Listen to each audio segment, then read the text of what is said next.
Good morning, everyone. Good morning and wow. Good morning and welcome to B4Play for 1939, written by Janny Lozone and Caitlin Reardon. Before we start, I'd like to acknowledge the Lekwungen-speaking people, the Songhees and the Esquimalt nations, on whose territory the Belfry is located, and on whose territory we live and work and perform. So 1939 is what we call a joint production or a co-production with the Canadian Stage Company in Toronto. And what that means is that we share the costs of rehearsals and sets and costumes and all of that. So whatever kind of pre-performance expenses exist in each location. So the play rehearsed in Toronto, performed there for 4 weeks. It was exactly the same schedule that From Alaska was on. Same opening night, same closing. The actors flew here on Tuesday. They started rehearsals on Wednesday, and we have a preview on Tuesday. So it's a quick turnaround, and we actually have a new cast member as well, so it's busy days. We're very fortunate today to have one of the actors from 1939, John Walmsley, with us as one of our guests, and the composer and sound designer for 1939, Wayne Kelso. Wayne also designed the sound and wrote the music for Yaga last season. And we have a very special guest host this morning. So Gregor Craigie has been hosting this for over 10 years. In that time, he has previously missed one B4Play due to an emergency in the family. And today, Gregor is in Vancouver participating in the Vancouver Writers Festival. So we have, as a replacement, Jason D'Souza, host of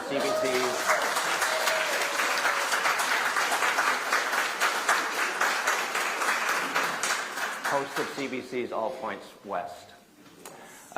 So is there anyone here who hasn't been to a B4Play before? Oh, great.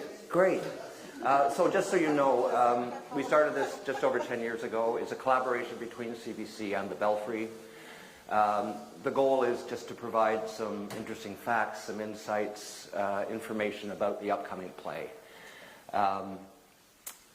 So the great thing about it is that CBC, all these interviews will be recorded, and they are then available on the website, our website, as podcasts. And CBC also replays individual interviews during the run of the show, which is great kind of advertising for us. Because they're going to be recorded and because they're going to be broadcast on CBC, please make sure that your cell phones are turned off, unless you'd like to be part of the broadcast. And also, just so you know, it's also these are available live on Facebook. I don't know how you find it on Facebook, but anyway, they're there, and you're here in person, so it doesn't really matter. And so we did have a third guest, just so you know, and at the very last minute, they had to cancel. So we have lots of time to spend with John and Wayne. And with that, I will hand things over to Jason. Thank you so much. Thank you so much. Thank you so much. Thank you so much. Michael, thank you for that. I'm contractually obligated to tell you that you are allowed to keep your ringtone on if it is the On the Island theme song. That's the one situation where you can keep your ringtone on. What a pleasure it is. Good morning. Great to see you all. How unlucky for all of you that you get the understudy today. Only twice in the Belfry B4Play, and that's happened, which I think speaks to Gregor's commitment to the arts, to the community, and I'm sure many of you know Gregor Craigie, one of the most wonderful human beings there is. Also, a little too talented for my liking. Like, not only does he host a flagship CBC morning show, wakes up at 4 a.m., does this incredible job, was at the Green Party headquarters last week covering the BC election. He's also a published author many times over, so he makes the rest of us look a little unaccomplished. So Gregor, take it easy. It's so lovely to see you all. How many of you had a good sleep last night? How many of you were disturbed by the windstorm? Did you experience the windstorm? Was it really bad? Whereabouts are you in town? Yeah, I'm pointing at you. Yeah. So close by. Okay, so Fernwood had it pretty rough. Is that? Yeah. Yeah, a little bit. Murmurs in the crowd. I like that. My partner was equal parts amazed and disgusted in how I slept through everything, because apparently it was really bad for us in Saanich yesterday, and I wouldn't know because I slept through all of it. That's the perks of being an afternoon show host. You don't have to wake up super early, so you get used to that. It really is my pleasure to be here with all of you, and I think we can begin. If you want to make your radio debut, the louder you laugh and the more gasps you make, you will definitely be. I think we're going to be airing this one on All Points West, Michael. I'm not sure. Maybe on the island. Maybe both. We'll see. Even though Gregor's not here, he still gets to make the decisions. First off, let me introduce you to John Walmsley. He is an actor, dancer, theater creator of Anishinaabe, Ojibwe, and British descent, and a member of the Alderville First Nation. He's a graduate of the Joint Theater and Drama Studies program at the University of Toronto and Sheridan College. John originated the role of Jean Delorme in 1939 at the Stratford Festival in 2022 and returned to Stratford the following season, starring in Richard II, Grand Magic, Love's Labour Lost. Other credits include Timothy Findley's The Wars at the Grand Theatre in London, Ontario, and A Midsummer Night's Dream with Shakespeare's Bashed in Toronto. John has also worked as a social media producer and community manager for organizations including the Toronto International Film Festival and Pride at Toronto, and is the co-founder of Toronto's theatre, Born Between. Please join me in welcoming John to the stage.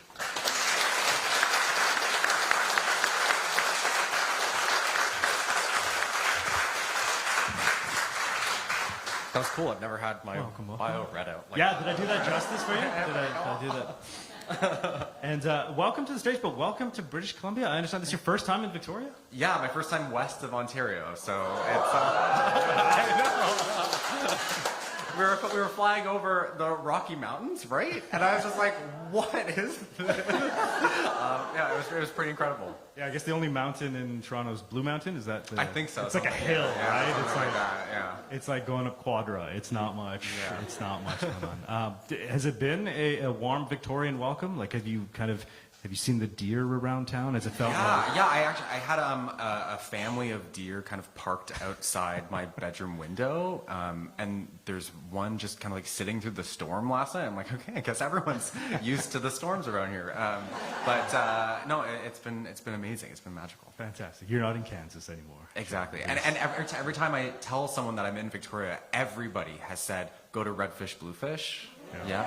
Okay. We'll make our way down there. Fantastic. I wanted to start if you can take us back. Do you remember the first play you ever saw? Yeah, the first play I ever saw was You're a Good Man, Charlie Brown at the Stratford Festival.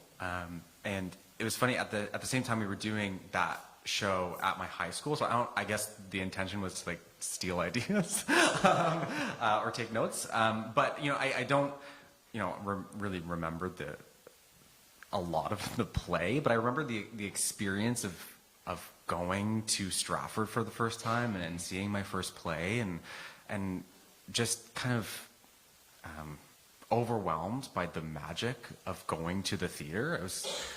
I guess going to the theater always kind of felt like a thing that people did in movies to me. I don't know.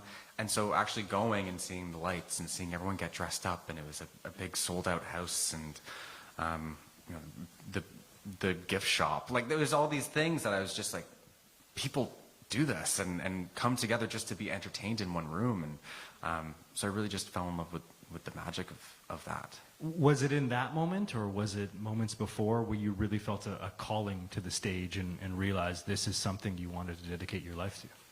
I think, I've always loved performing. I've always loved entertaining. I think for as long as I can remember, I always just wanted to make my family laugh at things. And the earliest memory of that was like my cousins would, I think I was like 3 or 4, my cousins would prank call people and get me on the phone. So it would just be like this kid. And I never really knew why it was funny, but they were laughing. So I just kind of agreed to do it. And that's kind of followed me along throughout my career of just, okay, I'm going to do this because people are enjoying it. because I'm affecting someone in some way. And I think the first time I really realized that was I used to, every Saturday, I'd watch Saturday Night Live with my mom. And it wasn't so much about theater, it was more about that watching a group of people in a variety show setting kind of be able to do everything. They wrote everything, they sang, they danced, they played different characters, and seeing my mom laugh at that was really inspiring for me. And so that's when I kind of knew I wanted to be an actor, I think. Was there a particular performance or production that you still remember being on stage perhaps, or afterwards thinking, wow, here I am, I've done that? It's every performance, honestly. I'm kind of always, it's overwhelming. Like, you kind of just go into it thinking like, okay, well, there's a Hail Mary kind of thing. You know, I hope this works out. And then afterwards, seeing how much it affected people is always the best thing in the world. I mean, last year I was in a production of Richard II at Stratford, and it was a wild production. But I got to dance. I felt, sexually liberated. I also got to do Shakespeare on the Stratford stage. So there's different like milestones, I guess, or different checkpoints in my career where I go, wow, I can't believe I got to do that. Yeah. Well, let's talk about the current checkpoint. To start, I wonder if you can tell us a little bit more about 1939. Yeah. So 1939 is set in a fictional residential school in Northern Ontario, where a group of students and their English teacher decide to put on a production of All's Well That Ends Well for King George VI and Queen Elizabeth on their great North American tour. And as they're rehearsing this play, they start to realize that the characters are more like, are more closer to related to them than they thought they were. And so this play is just so full of magic in the way that you really start to uncover a lot of awful truths about Canada's history, but you really get to see how smart and brave and incredible these students were. So it's a really special show. When did you first become aware of 1939? When I got the audition. I met Janny when I was doing a workshop of a show at Neighbourhood Performing Arts in Toronto, and we had just stayed connected for a few years, and then she brought me in for another workshop of a different show, and then she reached out with an audition for 1939, and it was for the Stratford Festival, and I had always wanted to be there, so I jumped at the opportunity. And reading the play, I fell in love with it. It's, like I said, it's such a magical play, and this character is so close to home for me. Jean Delorme is a Métis student. He's very brave. He's very smart. He just doesn't have a lot of friends, and he is often called a half-breed in the show, and I related a lot to this because I'm, as you said, I'm Anishinaabe, Ojibwe, and of British descent, and so I have Indigenous and white heritage in my family, and I've always kind of felt like I don't belong in either space fully, and so when I read this play and read for this part, I kind of thought it was square peg, square hole. Yeah, that's so interesting, especially when you reflect on your British lineage. I wonder if you can tell us a little bit about your relationship with Shakespeare. Oh yeah, I mean I've always loved Shakespeare. But I always thought that it was for a very specific kind of person, and I've really enjoyed coming into my own when it comes to Shakespeare language or different Shakespeare shows, and trying to make it my own, and not be so intimidated by what I think it should be or what a lot of people think it should be. Yeah. A really beautiful thing in this show is that gets repeated often is to act you must make the thing written your own is a line in the play, and I think that is true of what I think a lot of different companies are doing with Shakespeare shows. How do we make this our own? How do we, I guess, in a way, decolonize what Shakespeare has been for so long? I wonder, that's so fascinating. I wonder if you can tell us a little bit more about that, especially for those of us who aren't actors. You look at Shakespeare, the reverence, and it feels intimidating, but I wonder how malleable you feel it can be as an actor. How much this idea that nothing is sacred, even Shakespeare. Yeah, I mean, when I did, I guess, for example, Richard II, there's nothing in that script that says that Sir Henry Green is a, at the time, a 29-year-old gay indigenous guy. But my version was, and that didn't mean that I changed any of the lines. That didn't mean that I did anything special with it. It's just that I've taken ownership. It's me. I played Sir Francis Flute in Midsummer Night's Dream. Same thing. There's nothing in the script that says that this guy is who I am, but since I'm playing it, that's who he is now. Yeah.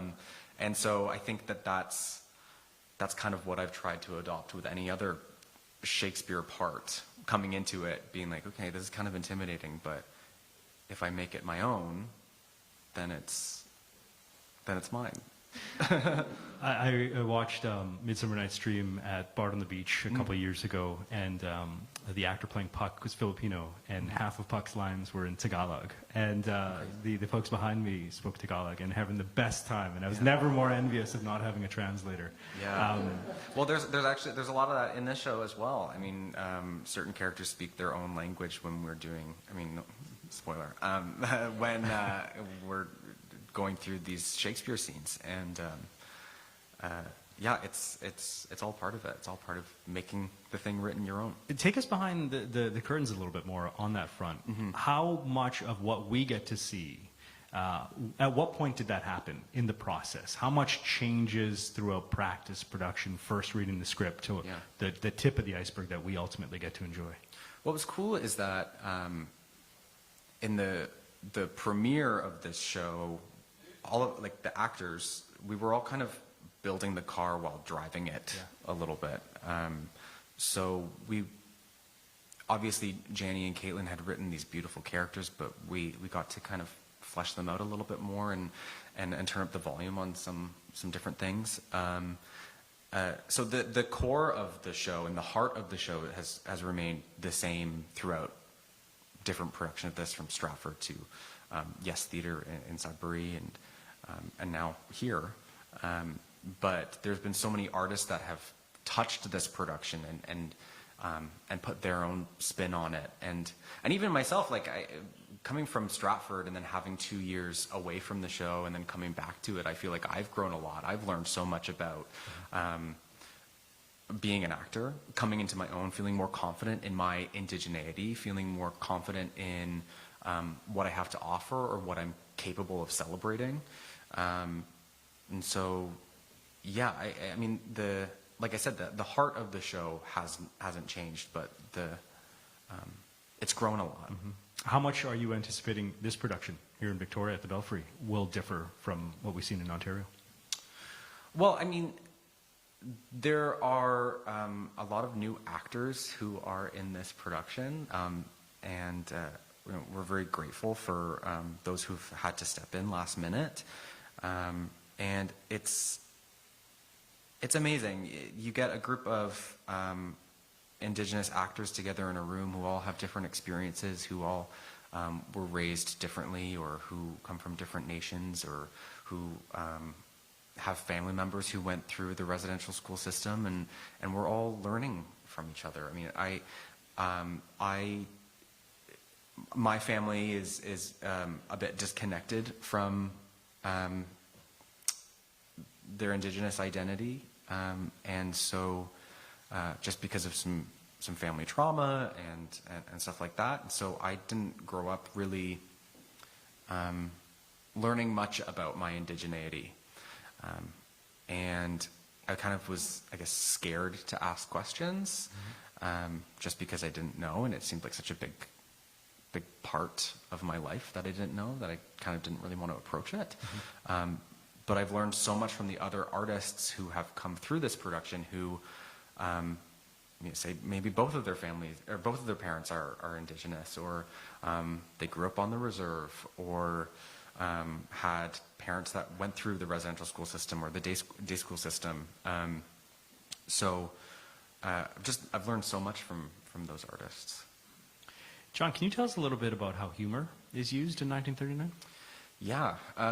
I think when people come to the show, they don't expect to laugh as much as they do, because it is such an intimidating, it can be such an intimidating topic, and it can be kind of overwhelming to think about. But humor is such an important part of the play. I think it's the most important part of the play, because it really serves to humanize the students. And frankly, the teachers, who are very much complicit in the residential school system. But the humor serves as a vehicle to make some of these intimidating topics more palatable for audiences. I don't know about everyone here, but speaking for myself, I didn't learn about residential schools in high school. This was just not something that we ever talked about. And so we're uncovering a lot of truths, or not uncovering, but we're opening, I guess, like a door for a lot of people with this play.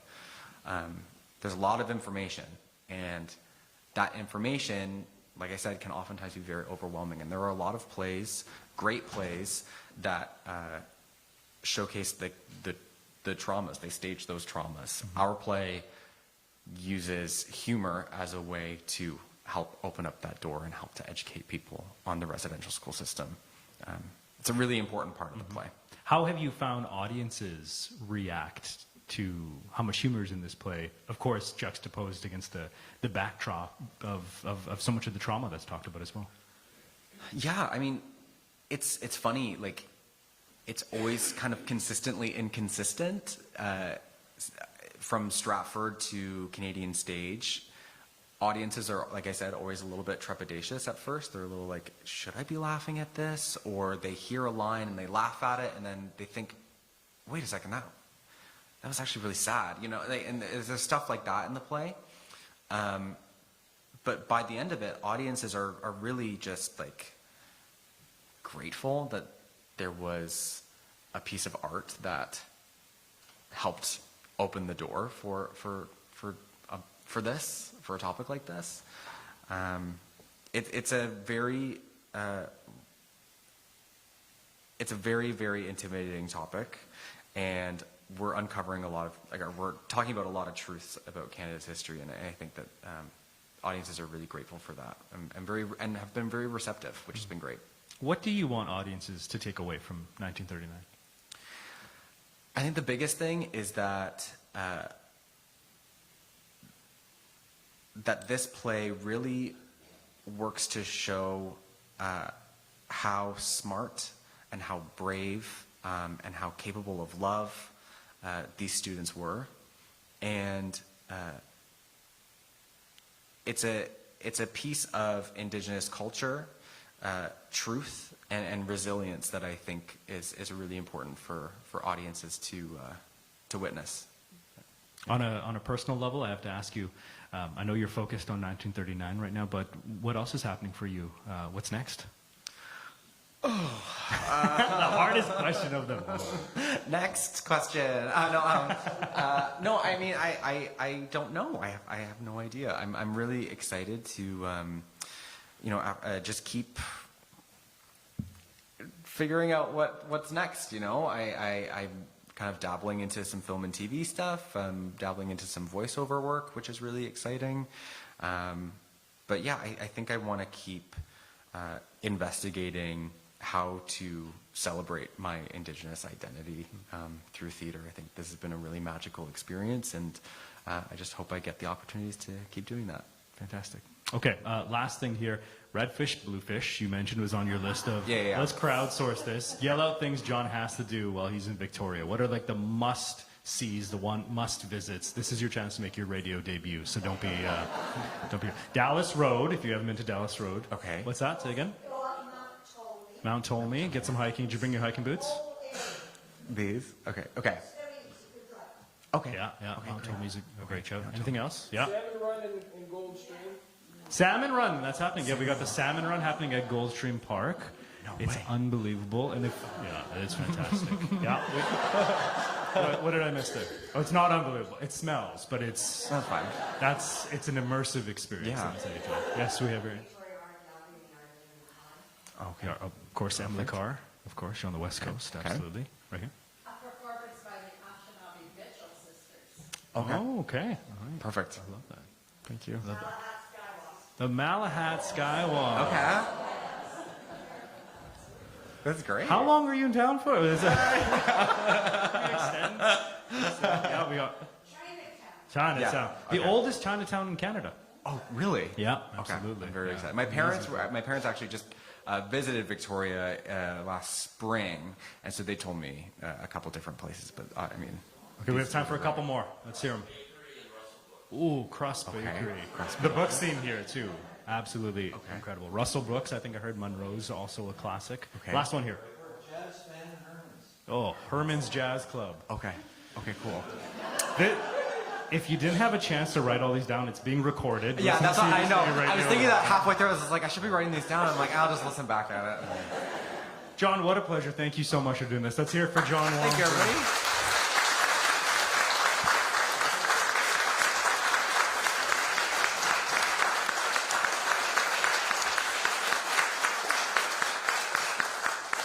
And kudos, some fantastic suggestions from all of you as well.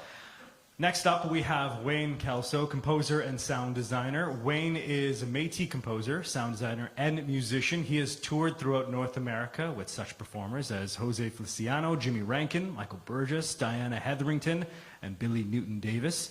He's composed music for a variety of productions, from CBC radio dramas to theaters, including Factory Theatre and Soul Pepper in Toronto, and recently completed his 4th season at the Stratford Festival. His latest CD, North of Jazz, was released in 2022, and in the fall of 2023, Wayne wrote the music and designed the sound for the Belfry's production of Yaga.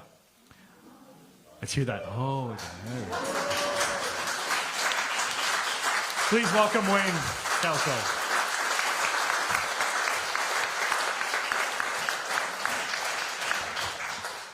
Both times we mentioned Yaga, we heard the ooh. I know, that's interesting.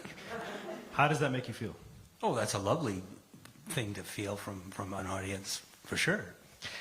So great to have you, Wayne. Tell us your interest in music and your interest in theater. At what point for you would you say they revealed themselves? Not till my mid-20s or something like that. And it was kind of by accident, because I really was a focused musician. I was working with Diane Hetherington in Toronto, and music is much like this world is all about relationships, who you meet, and you know, the joke in our world is that you're only literally as good as the last note you play. You know, you could have a great night, you're subbing in, you're playing, and you clam the last note, you know, and there's no compunction for that person to ever call you again. You know, so you live that way, and you know, if you can be comfortable with, as John was kind of intimating, that you don't really know what's coming, but you trust that it's there, you know, but it is truly built on relationships. So I was working with Diane. It was in a piano bar on Queen Street, and the former piano player, his name is John Roby, and he was more of a theater guy. And Diane, you know, small little community in that sense. And there was an actor named Mina E. Mina who had a one-man play based on Charles Bukowski's work. He became Henry Chinesky in this play, and he could do it anywhere. He could do it in theaters. He could do it in bars, because it was just like this Johnny piano was playing along, and he'd be Henry Chinesky, and John couldn't do it. So I met Mina and did a few gigs with him in theaters, and then we did it at the Alma Combo and just all sorts of different Horseshoe, you know. And then he had an opportunity to do Vanishing Point the CBC radio drama used to be on Sunday nights. This is in the mid-'80s. And Ken Gass was going to direct it. And Ken is, at the time, artistic director of Factory Theatre in Toronto, and started Can Rep Theatre, which very much an advocate for Canadian playwrights. So he just would do Canadian plays. So he's very interested in that line of thing. And so I worked with Ken in that. We did the play. It was called The Most Beautiful Girl in Town. And Ken and I clicked. And so subsequently, Ken and I would work together. And to this day, actually, whenever Ken does a play, I would do it. But I never considered myself a theater guy. I would do Ken's stuff, and once every 2 years that would happen. And it's funny in your life, we all maybe have this experience of maybe in one hand you could count 3 or 4 or 5 people that have really changed your trajectory. And you meet somebody and they just open a door for you. And Diane Hetherington was one for me. Ken Gass. And then in 2011, I was doing Res Sisters with him at Factory, and I met Janie. She was in the cast. And we clicked, and then we started doing things, because she's very busy. She's very much a facilitator, and she's very driven and a wonderful spirit. And so she opened the door for me to Stratford. So now I'm a theater guy more, Does it feel like, as a composer, did the two feel inextricably linked for you, theater and music, or do you still compartmentalize them in some ways? Good question. I treat them the same. When you play, an audience like yourself and playing, whether it's a concert situation where you're all focused on what we're doing, or maybe it's just a party and there's 200 people in a room and they're just chatting away. And if you're playing, you all become one thing. You can feel it.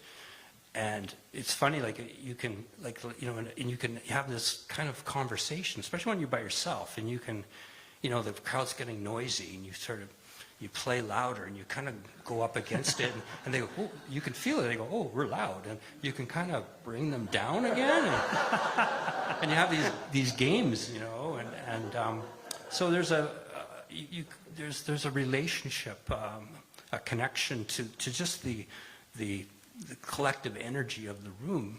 So I'm very sensitive to that, and also with accompanying singers.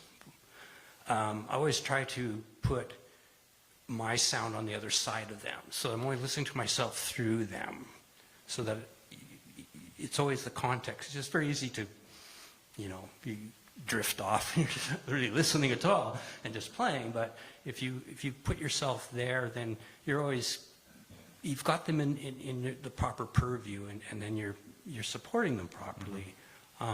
So to me, that's the important part of trying to, in theater, to presuppose what you're going to need from me. Like what do you need? What sort of support? What sort of information can I impart to you? A lot of directors they don't want the music to do the work for the actor, because it's very easy. You watch movies where they're just kind of going like this, and there's something's going to happen. They don't like, crazy about that so much. So, be careful, underscoring, just, be very sensitive to. Another trick is, a lot of actors, I find, have a tonal sense. When they speak, they have a tonal sense. They're speaking in a key. You can hear it. Oh, there's that, So if you're writing underscore, especially if they're not mic'd, they're just speaking in the air, and I have to put something underneath them, and you have to hear what they're saying. So I always try to write in that key, because then it just rings. It just goes boop, and you can hear it. Oh, yeah, that's right. Huh. Otherwise, it's fighting, So those are little tricks if you ever get to do this. So that's kind of how I approach. It's so fascinating. I loved what John had to say earlier about how, as an actor, you look at each role and how malleable it can be to inject one's own self to it. I wonder if you can speak to that a little bit as a composer as well. How much can the music and the sound change depending on a production and depending on, you know, who's playing what role? Right. So what I'd like to do is if it's a director I know,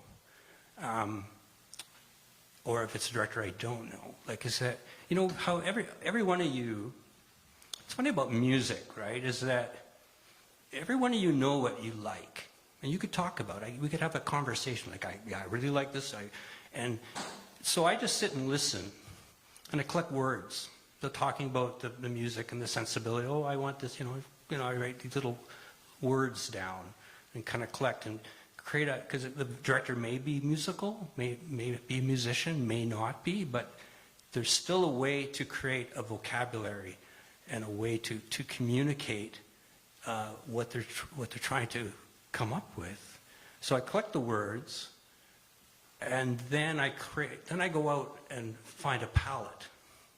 Because nowadays, I mean, it's incredible what you can do nowadays. Like 30 years ago, which I was doing then, like you could spend a lot of money on creating your studios. Like you'd be up to $100,000 in 1980 dollars. You know, it was very, very expensive to have anything that was really, you know, cutting edge. But nowadays, you know, you can spend 10 and have a really powerful, you know, if you have GarageBand and your Mac, for goodness sakes, you know, you do a lot with that. So the palettes, it's nowadays it's about limiting it because it could just you could really get lost very quickly. So it's about limiting. I try to be very concise on what you're doing, you know, your intention. Build a palette, and then you start feeding it, and then you start making little sketches, and then you start trying them in different places, and away you go. What would you say were the particular and specific challenges and opportunities with 1939? Well, with Janie, you know, she loves music. She and not all directors, like I say, embrace that, so that she recognizes that it's part of the storytelling tools. So it's one of the ones you can reach for. And the challenges and the rewards in this project were all interwoven into the same blanket, in that there's 24 transitions, which is a lot, I think, for a play.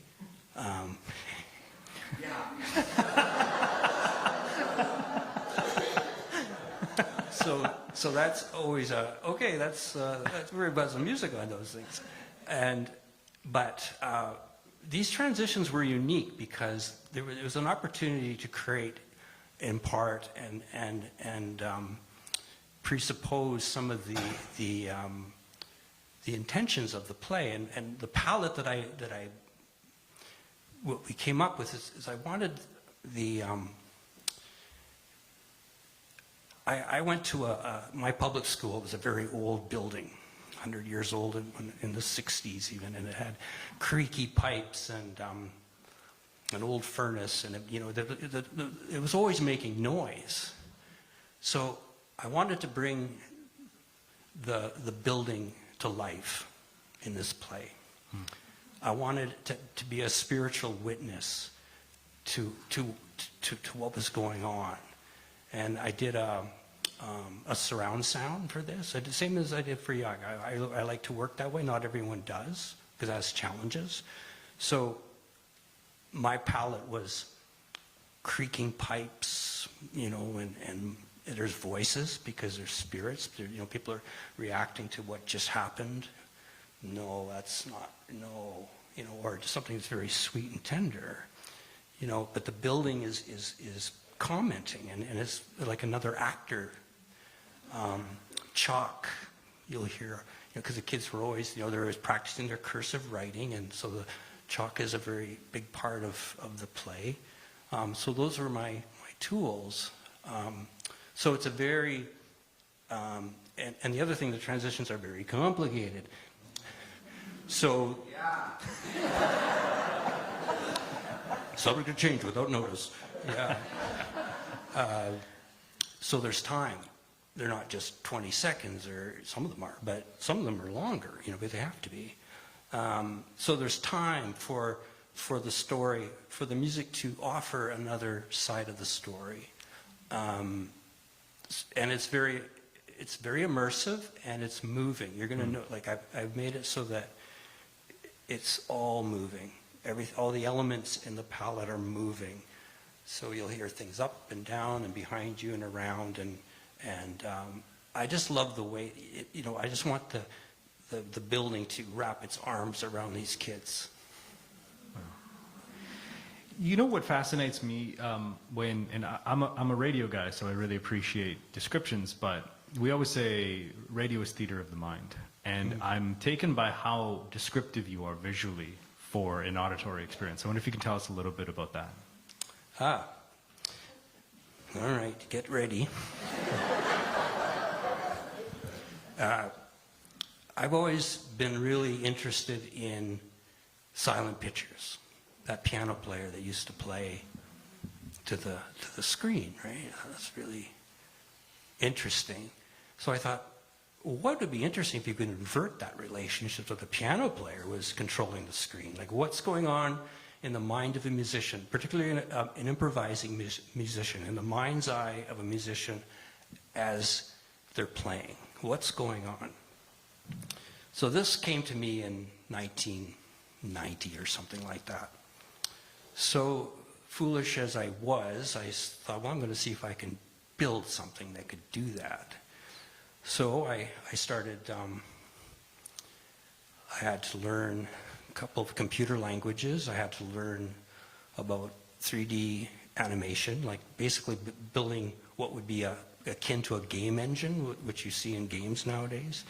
The tools were very primitive at that time. We had wireframe, a little bit of skin texturing, but you couldn't really populate the scene too much. It would collapse. You just couldn't keep up. But as time went on, we got to the 2000s, and then we got into what's called the graphics cards evolved and started doing the work, the math that required you to actually get into immersive space. So it got to a point where I could fly over water, and the water I could play, and the waves would change. I could have butterflies, and I have you fly it. I have pedals on the floor and the keyboard, and the camera that I built, you give it a personality. Like, you can have it fly like a bird, and all I did was I created a big cube, volumetric space like this, and the camera just travels around in it, and it could be miles wide. And you could have terrain, and you could have sky. You look anywhere you go, you're in a space.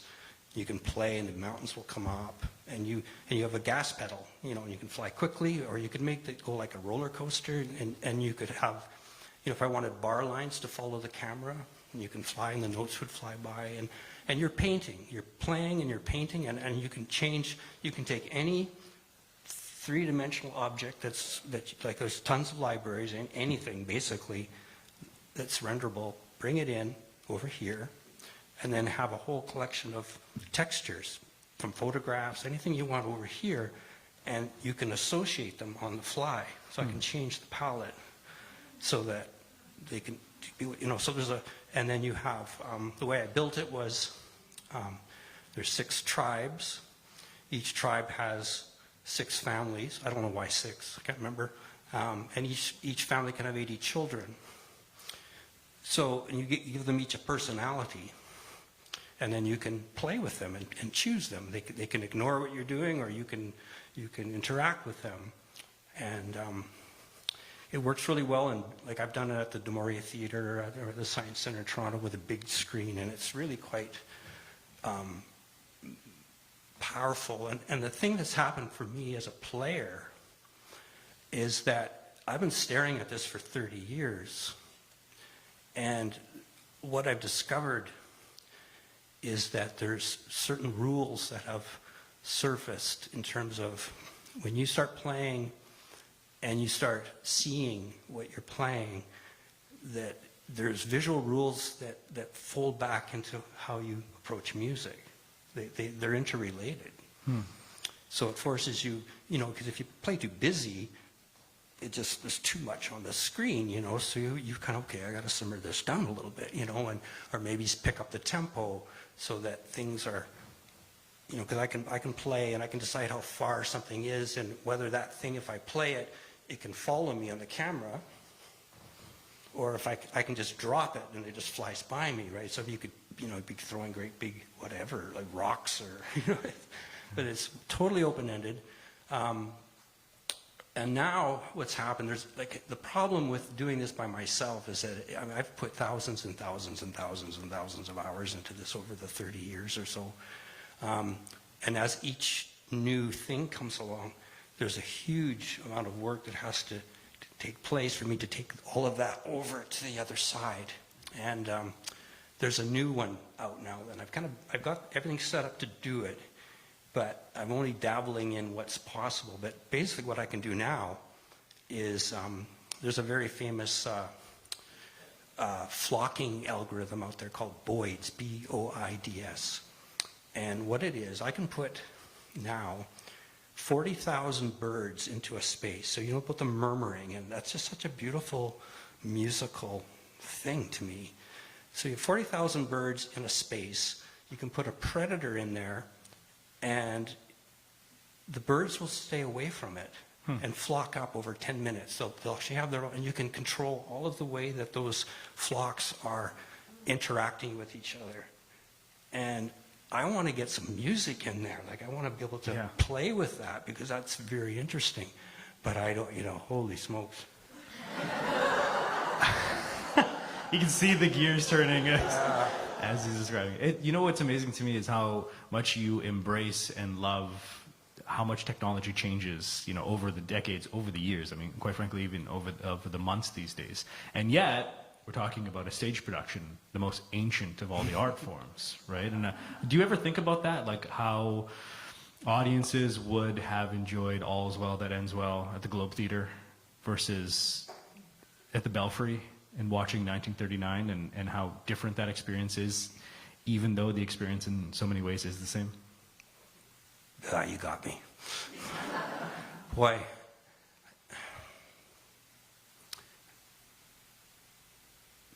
I don't know. I don't know what to say. So you're talking about... I guess what I'm wondering is similar to what I asked John about this idea of, Shakespeare's intimidating and it's existed for centuries, and yet you have so much fun with the sophistication of technology with it. You mentioned earlier how sometimes it can be too much. It can easily be too much because so much exists. But I wonder how you navigate through technology with the ancient art of a stage production. Okay. Yeah. Okay. So I'm very, at this point, really worried about where technology is right now. Just from Janny and I are working on something that has to do with AI. We've been fooling around with looking at what the implications are of that. And I think we need to be very afraid. It hasn't been properly handled. And it's going to get bad soon. That's sort of what I think, and other people do that are concerned about it. So maybe that's not exactly talking about what you were saying. No, but it's a really good point, because I think we are at a whole other paradigm shift in terms of that technology. Yeah. So I take your point. I just, what I want to do is I want to understand it. Because I think we have to, and it's so difficult these days. I mean, things are moving so quickly, but I've taken up, because part of this, I'm quite interested in the neural nets and all the way that you can teach these things to do very incredible things, and they obviously are, and are very helpful. medical applications, but we're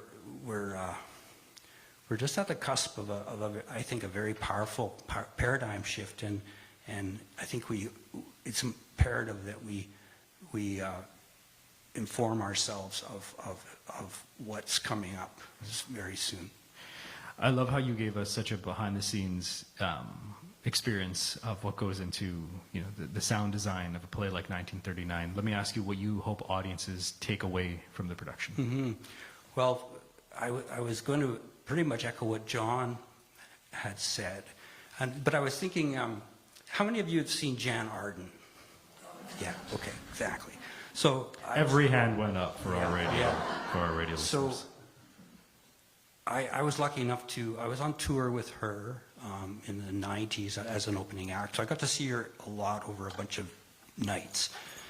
And you know how, like, her banter, she's so funny, and you're in the banter, and then she'll sing some hard aching song.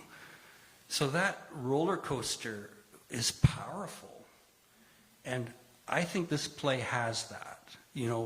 All of the powerful teachings that are in the play are fleeting. It's like, I don't know if you ever remember that there was a commercial for Hockey Hall of Fame, and there's a guy in the net, and there's hockey pucks hitting him in the face, and he's flinching, but he likes it.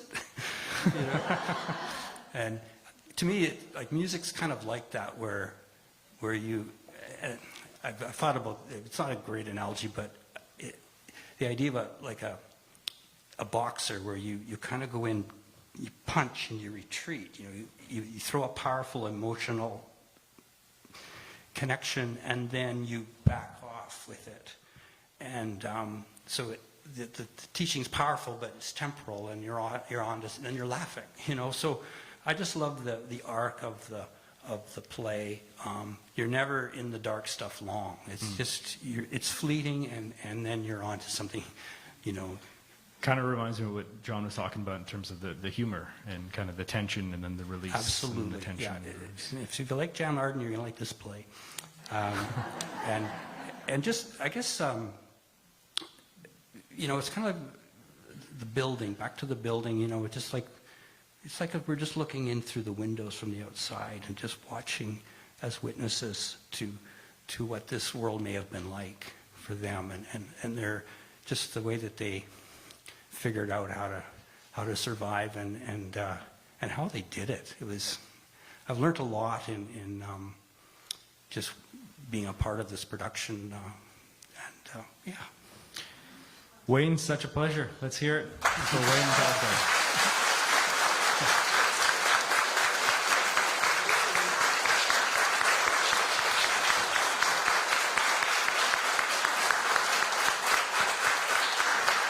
That's Wayne Kelso, composer and sound designer for 1939. Okay, by show of hands, who's excited to watch 1939? Every hand has gone up in the audience for our radio listeners. Thank you so much for joining us this morning as we head into the afternoon. And a special thank you to Jason for... Real pleasure. My pleasure. Thanks for coming.